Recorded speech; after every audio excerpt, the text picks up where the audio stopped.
2, 1. And welcome to the SpartanMag.com VCast. Jim Comparoni, Paul Konyndyk, Breslin Center, Michigan State won a basketball game tonight. Very memorable, very moving in a lot of ways. It's difficult for us to cover Michigan State basketball in the last week for obvious reasons, and we just want to move forward. You may have seen the note that we had on some of our stories yesterday. We're just trying to move forward for people that want to read about basketball and want to get some coverage. We don't mean to be insensitive about anything tonight. It's just a basketball game, but it meant a lot to a lot of people, you could tell.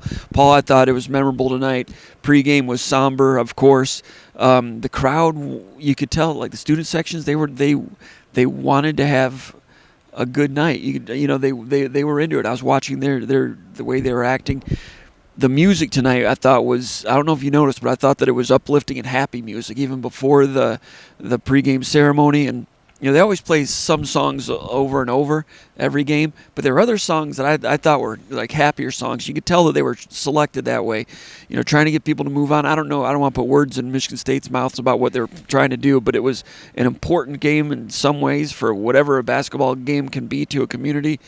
And everything from the players on down, it was A+ tonight for Michigan State. Yeah, it was, and it's emotional. I mean, just walking on campus, just, you know, anything. You know, I was at a ski meet before this. You know, lots of the kids that my kids ski with have a lot of kids here. And, you know, it's like, so it's tough because you want to move on with athletics, and there's other bigger life things out there. But I think Tom Izzo put it appropriately when he said, you know, like, they wanted to put something out there and that the fans could enjoy, and where you could have a reprieve from, you know, from everything else in life. And as far as entertainment and as far as uplifting, as far as, you know, people coming together and experiencing something positive, this was definitely that. And I agree with you, the choices of music, you know, and I think like, it was weird early on because things weren't going well for Michigan State. But once Tyson Walker started hitting those threes, and once this thing started getting rolling, it felt like, you know, the experience that Tom Izzo and so many other people,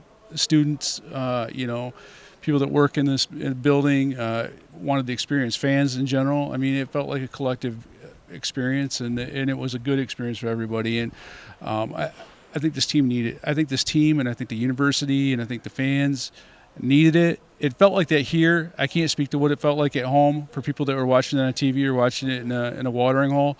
But collectively, I felt like it was I'm not going to say life-changing or anything like that, but it was a positive, coming together, uplifting type experience, and those are rare. Yeah, and Michigan State basketball as a culture delivered everything that it could tonight. It was uplifting. It was interesting to watch and inspirational in a lot of ways. The other thing that stood out to me is some of the guys that were back that you don't necessarily you know, expect to be back. And you know, Miles Bridges was shown in the crowd, but guys like Marcus Bingham, you know, in the locker room afterwards, wanting to hang out with his guys that he played with. And to me, that was another thing. You know, Marcus isn't the guy that I've seen, you know, maybe once back around here, maybe at a football game or something like that, but to see him out here and to see other people come back and try to, you know, like reconnect with their roots and try to uplift their community was another positive thing. Yeah, Steve Smith was here too, and a few others.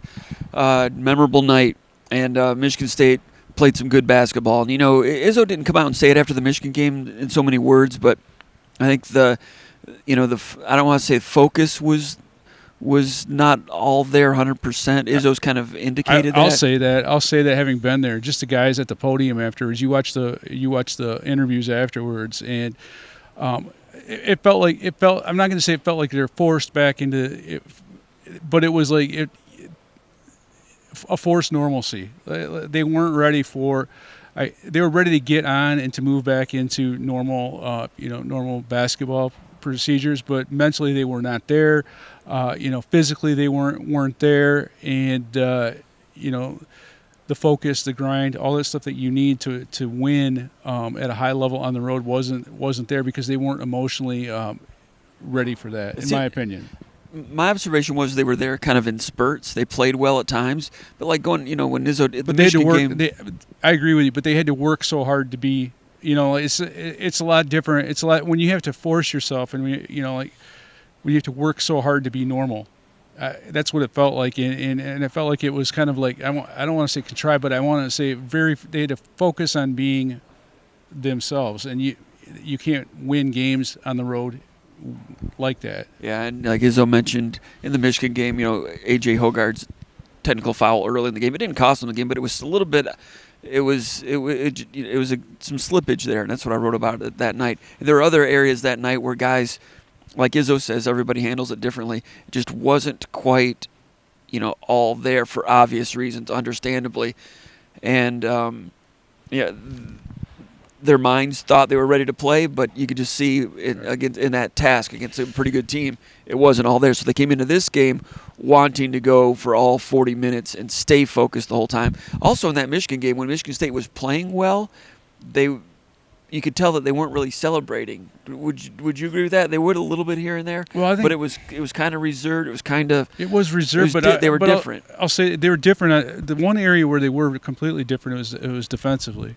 We saw them score a lot of points in that game, but they didn't lock down on defense consistently. You'd see them score in bursts, and then Michigan would come back and score. That's not what we're used to seeing from this Michigan State team. We're used to seeing the big runs, the defense to go with the offense. And you look at how many points they scored on the road, and usually that would be, with this team, defensive ability, it would be enough to put people away. But they weren't terrible on defense, but they weren't themselves, and I think that's where the difference was. And in rebounding, Michigan State was terrible in rebounding against Michigan, understandably.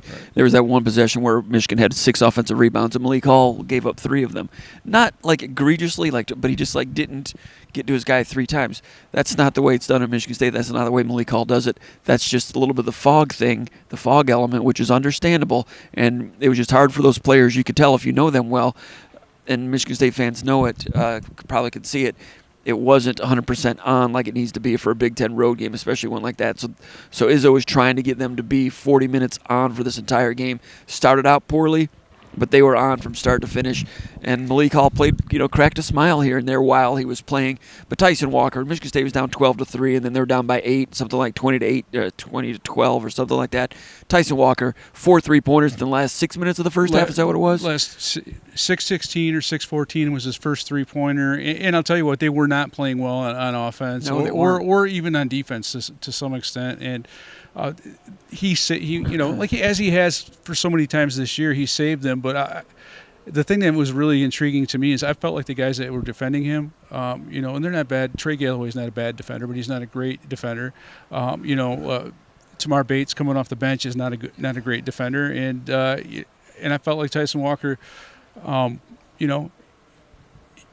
not saying he wasn't working to get open, but he wasn't looking to create for himself. He wasn't looking to create, he wasn't looking for his shot. He looked to create. He had 4 assists with 0 turnovers before he scored his first bucket, and I think that was impressive. But, I think he took what a good Indiana defense gave him, and, he rose and fired from the shots, from the spots on the floor where he knew he could make, and his first few shots were not good at all. His first 2 shots were wild misses from wide open looks, and I thought, oh man, they're in trouble, because if Joey Hauser and Tyson Walker don't score, Michigan State doesn't score. And to his credit, he really, really put that team on his back, and he's done this so many times this year, and we, you almost kind of take it for granted. But man, there's not a lot of open windows there. I mean, it was right in the face of that defense, and he did it with confidence. And Michigan State really needed that. And even in the second half, when he came back in, where Indiana was trying to claw back, and it was right in that 7 to 8 point window, Walker came back from cramps, and he scores on a layup. When he's his wheels are failing him, and then he goes the free throw line and knocks down a 1-and-1. I mean, those are huge type plays. I felt like his play with that shooting, that set the table for what A.J. Hogarth did at the end with some of those drives to the basket and then all the free throws. Yeah, Tyson Walker gave him something when everything was stalling, and that's one strength that this team has, that they've got a guy that can create his own and be a default go-to guy. It might not work out, but at least it's a guy that this year's not shy about taking those shots when the offense needs it.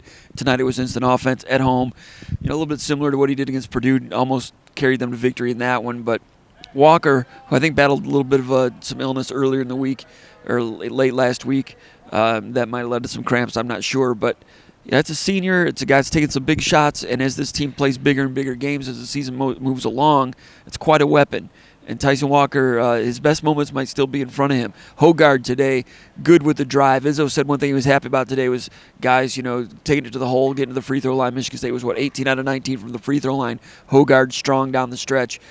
I never would have thought Michigan State was going to get to 80 points and have such a sparkling game in that first 10 minutes. The way it was going, stuck with it like Izzo wanted. Focus was strong, out-rebounded Indiana. Diving on the floor, Matty Sissoko gave him some energy. And you might remember Matty Sissoko last time against these guys. Miller Kopp gave him that shoulder, that cheap shot, getting back on defense, knocked him down. Sissoko gets up to ask him about it, and then Kopp gets right back in his face, and Kopp was clapping. I wrote about it today. He's like a pro wrestler if you go back and look at it again.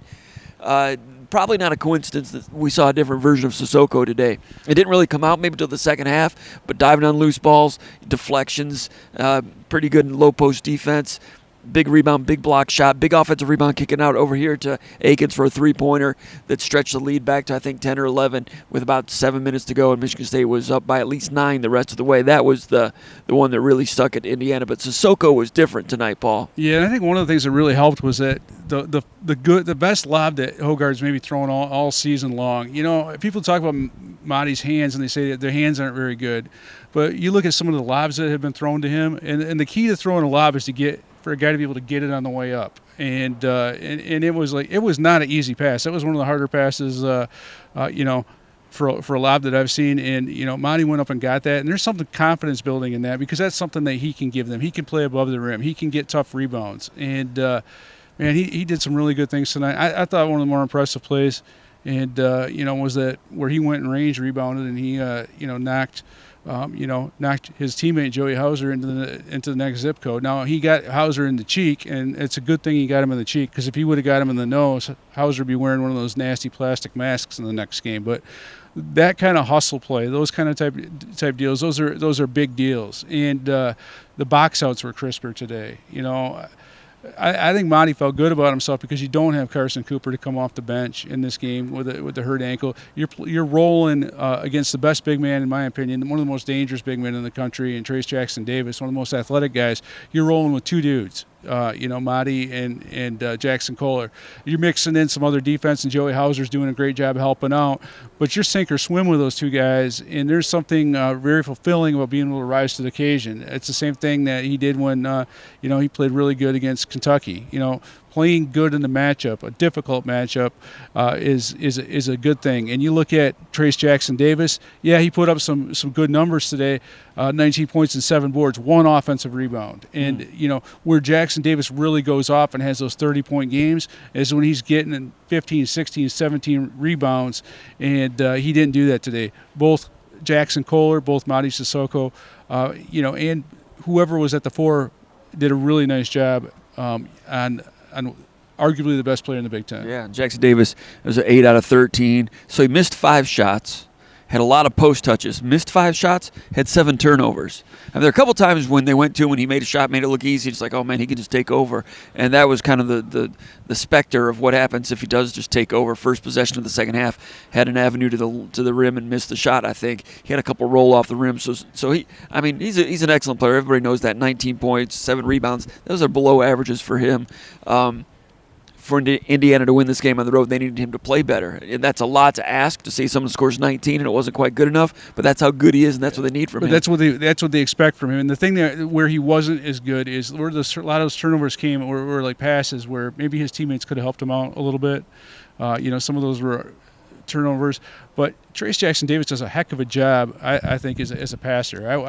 Having watched him coming up, I would have never expected that he would turn into a quality passer. And I think Michigan State did a nice enough job on defense where he wasn't overly selfish. He was trying to create for his teammates, and in some instances they weren't ready for his passes. Right, and Michigan State did a good job getting the ball out of his hands early in the game. Michigan State.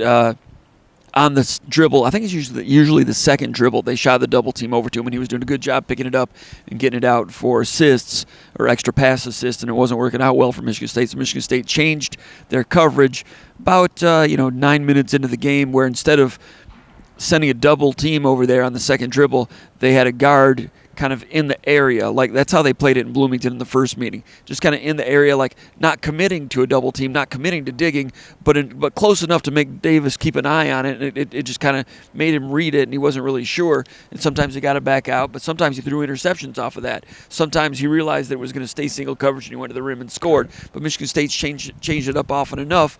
And Indiana didn't end up getting great 3-point shooting from their peripheral players, their support players, like they did in the first meeting. I mean, you talk about a guy like Bates. Bates was 5 out of 6 from 3-point range the first time. He was wide open.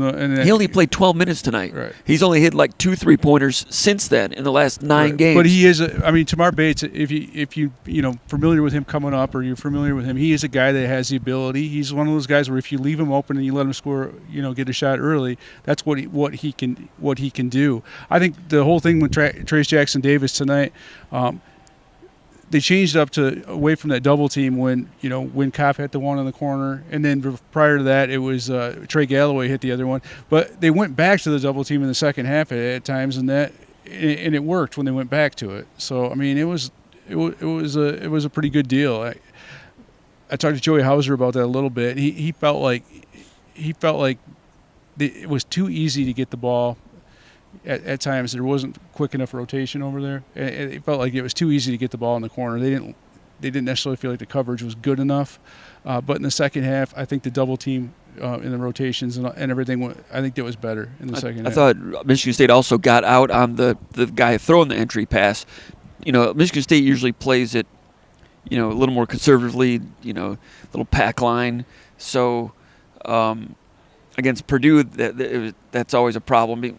Because Michigan State doesn't want to get out on them as much. They're more prone to drive and kick to someone else. Indiana's not as much of a drive team, maybe. And in this game, more so than the first game, Michigan State got out and obstructed, like right into the face of the passer, which can help make it more difficult to throw the entry pass. I think that helped a little bit also. Now, it's got to be on the correct side, because if you're top side front and here to take away the high side, you want the guard defender out there taking away the other side so that you've got the whole thing covered. The last play against Edey, they had a top side here, and then they had the outside here, and they were able to throw the entry pass there. Partly because it was early offense and it was a scattered, full court press type of play, and couldn't quite get the top side front with the way they wanted it. So Michigan State's getting better, I think, with preventing. They're working to get better with their post defense. This conference, there's some really good ones with the post offense, and Michigan State struggled with that. And tonight didn't end up getting in foul trouble. Kohler played more minutes than Sissoko, first time ever. Sissoko, Kohler had a real good first half. Sissoko came out and played a good second half, but Kohler gave him a lot of things. That blocked shot for the held ball situation around the rim got everybody fired up. So Kohler's a guy that was productive against Michigan. What do you have, like 4 or 6 points in only 8 minutes? And Izzo said the next day that he would probably be playing more. Sometimes Izzo says things just to say things, maybe for people to hear, but backed it up with more minutes for Kohler today. And something I wrote yesterday, Paul, Izzo's had a lot of deep runs into the tournament. Everybody knows that. And there's been a lot of times when freshmen have made big gains in like late February or March that like haven't shown it all year. I mean, even the great Draymond Green wasn't playing much early in his freshman year. You're getting like 7, 8, 9 minutes a game. Late in the season, he was great. They go to the Final Four in 2009 or whatever year that was. Erasm Lorbeck coming out of nowhere late in his freshman year. Paul Davis, Maurice Ager. You go all the way up and down. Travis Trice. After freshmen get over the freshman wall at Michigan State, there have been freshmen that have gotten strong late in the year and helped initiate runs. Can Jackson Kohler be that type of guy? Maybe. I mean, I still think it's a matchup type of thing because there's some physical things where they have to be smart about how they play him and when they put him in the game. But against the team, there's not a lot of dominant big guys, and there's some teams that have like one, but there's rarely anyone that has two. I think the best games that Jackson Kohler has had is where Madi has a good start. The primary big guy who's dominant, kind of settles in or it starts going away from him to the perimeter, and then Jackson Kohler's able to come in and Michigan State's able to change up what they do a little bit. Or in this instance, when the other number 5, the other Renault. Malik, when he was in there, you can score on him. Mm-hmm. When they start going small with Race Thompson, if he's in there, then it's ideal for that. But one of the things that Kohler did a nice job of today is beyond the defense, the rebounding piece, because that's one thing I think where his weakness is, because of the lack of athleticism, is the rebounding. But I thought he's always been a willing rebounder, but today he was effective. There's a couple times where he got forced a foul on a good box out, and that's something new for him. Monty picked up his second foul, and I think maybe that's one of the reasons why he didn't play as many minutes in the first half. But if those guys if you can time it out where you can use Kohler's, where he's not hurting you on defense really badly, and you can use his scoring to your advantage if you're going up against like a backup type dude. But I thought he played great today. I thought Monty played really good today. And there's a couple block shots. I know Monty only got credit for one block shot, but there's a couple where he came like weak side and really made a difference. So, prevented some of the stuff at the rim, and those are huge plays. But the rebounding. The other thing is, I don't know if Jackson Kohler ever hit a freshman wall because he never played really enough minutes to hit it. But the guy that did hit a freshman wall. Kohler said last week he was feeling it in practice. He said he was feeling it. But we haven't seen it show itself on the court yet. But one guy that has admitted to me tonight that he has totally hit a freshman wall and he feels like he's back is Trey Holloman. And I think sure Trey Holloman, he played 10 minutes and he played his best game tonight. And his defensive swag is back. Hood Schifino is. A lot of people think he's a lottery pick or whatnot, and my guy Trey Holloman was up in his kitchen all night long, and when he was out there, and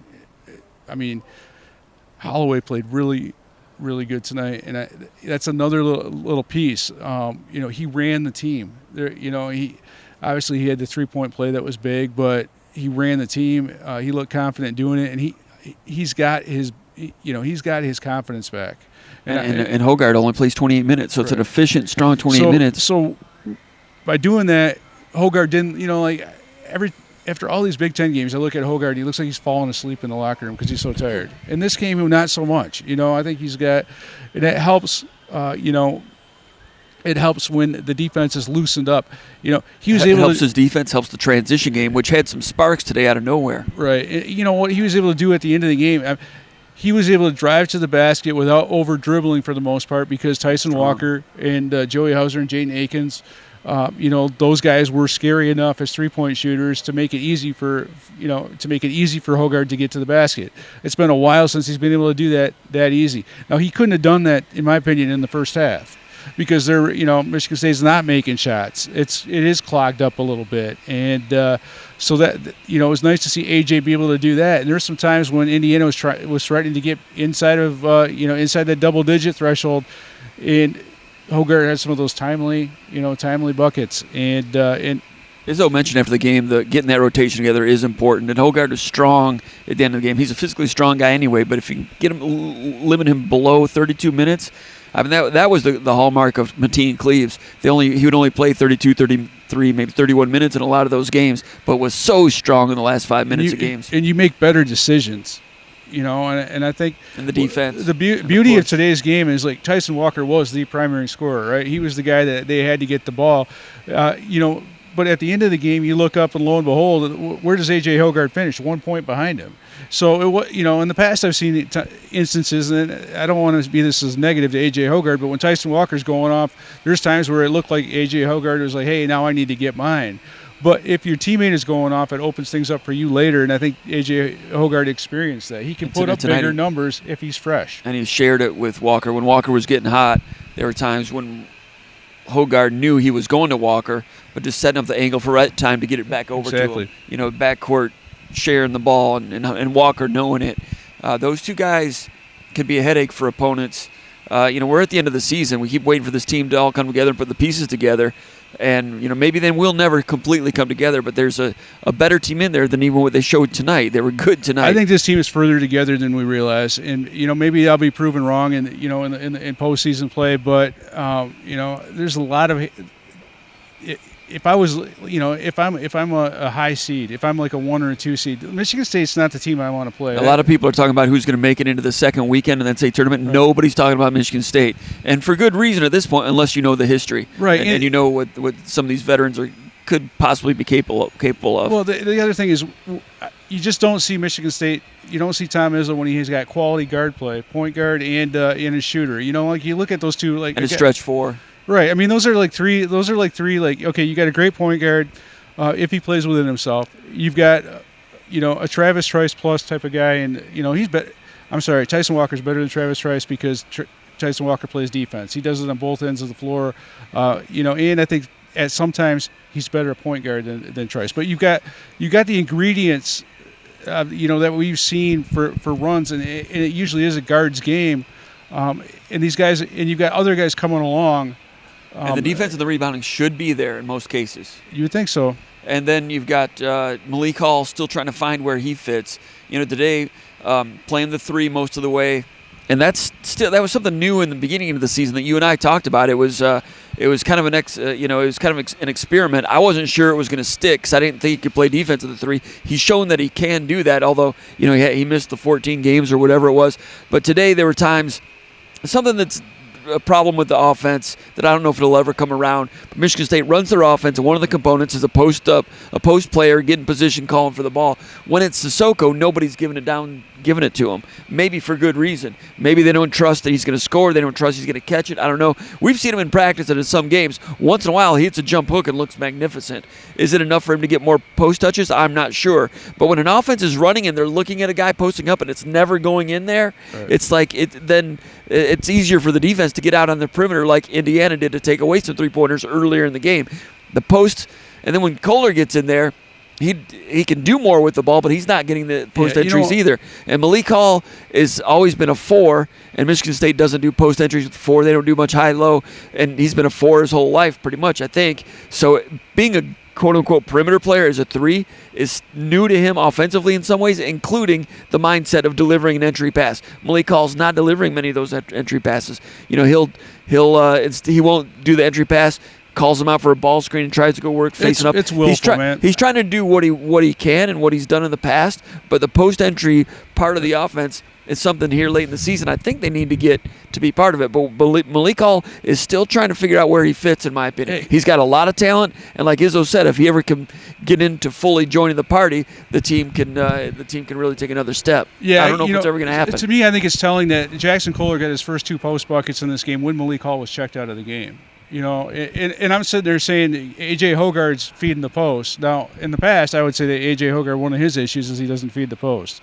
When you feed the post, it's got to be now. I think it's willful to some extent. What do you mean? What do you mean? Well, I mean, I think that, Hall sees Kohler or sees his guy in the post. The play is set up to go in the post. It's an option. It's not, but he would rather show his off the dribble stuff, and it's not working, man. I mean, like. But he I don't know if he'd rather show it. I think he has more confidence and he's more comfortable with it because that's what he's done. Yeah, but you got to be a team player, and I think he is mentally and in his heart. So that's a film room thing here late in the season, and that gets back to him being new to the position and missing 14 games. It's also tough love, man. I mean, it's tough love. He's one of the leaders on this team, and that's where a coach has to get in his face and say, "Dude, you're hurting your team." And I've said this a few times with Malik Hall, and I think he's a good person and a very good player, but for them to be their best, he has to be able to score within the construct of what they do on offense. That means that means like not turning down open threes to put the ball on the floor and drive to the basket into traffic. Yeah. He's a very important puzzle piece. Right. It's just not fitting yet. Right. And so it can. The first thing he's got to do is like stop putting the ball on the floor unless you're playing a team that's just, terrible on defense. That doesn't play the drive well. But he's got to, There's times when he has a favorable matchup, or times when the shot clock's down when he's got to. I get that, but there's other people I'd rather have. I'd rather have A.J. Hogarth with the ball in his hands or Tyson Walker, and I'd rather see Malik Hall get a pass from A.J. Hogarth, on the block, instead of seeing a guy put the ball on the floor, pinball his way in and try to hit one of those off-balance jumpers. This team does not need him to do that. They talk about too much shooting on this team for him to do that. He's trying to find his way, and it needs to get figured out. They probably have played like 100 practices this year, and Malik Hall's probably only been in 30 of them. So that's part of it too. So that's part. In some ways, that means the team has a higher ceiling if they can get him as part of the engine. And the good news is he is a good person. He wants to do the right thing, but you can't be afraid to fail. And you've got like the post entry passes or something. It's got to be now. Yeah. It's not like as soon as there's a bit of hesitation, it's over. And the difference between scoring easily in the post, and getting kind of not scoring at all is usually the timing of a post entry pass. Yeah, and Sissoko can score down there. Now, all those elements need to be perfect. We've seen him fumble it a lot, but it's worth them working on for the return on investment that it potentially could provide. I was watching going back to the Michigan game. Got there early, and watching the post guys work out. Sissoko looked better in post moves than any of Michigan State's bigs, and they were doing different. Yeah. They were doing different stuff from different parts on the floor.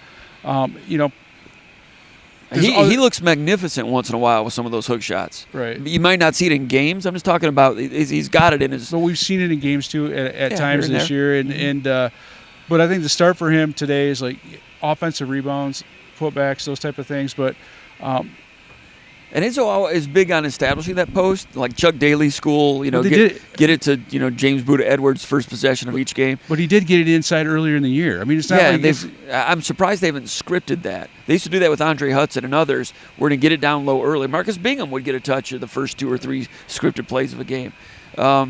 I wouldn't be surprised if that comes back into it. It establishes something and gets him going. It causes a defense to react differently. There's a lot of positives for just one bucket down low, and they're not even throwing it in there. Wouldn't be surprised if that is something that they take steps toward here in the near future. I agree with what you're saying about Malik Hall. He needs to figure out where he fits and so forth. For example, Xavier Tillman, his junior year. Remember, he shot some 3-pointers early in the season and just didn't make many of them. And he was like below a 20% 3-point shooter. He said, all right, we're not doing that. I'm not doing that the rest of the season, pretty much. Gave it a shot, worked on it, wasn't there, self-aware, found other ways to do his thing.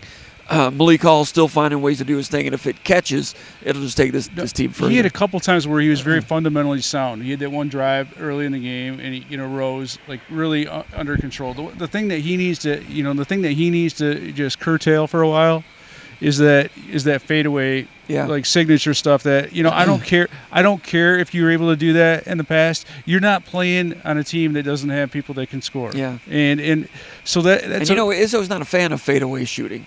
So, no, I mean, what do you think Marcus Bingham came back? What do you think he thought? What do you think he thinks when Malik Hall does that and misses? He thinks, I know what I would think if I was Marcus. Man, can you imagine me doing that?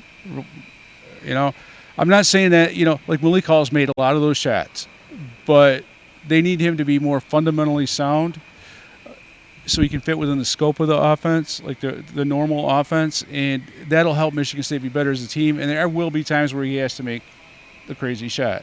And he will, but you don't want him looking for that. Right. It's got to come to you within the construct of the system, because other guys can get it within the construct. If you create some reactions and get guys open, extra pass, they got some guys that can shoot. Tonight they certainly did. Michigan State wins the game. What are they now, Paul? Like 17-10. That's a big step toward NCAA tournament. Not that anyone was ever really worried about it, but if they'd lost this game, then you lose at Iowa, then it gets a little bit iffy, or it gets a little bit, you're on the, you know what I mean. Especially as some of these other bubble teams that are talented bubble teams, like let's say Kentucky, they get a couple runs, like a Texas A&M who had a big win, over Tennessee tonight. You want to. Who beat Tennessee?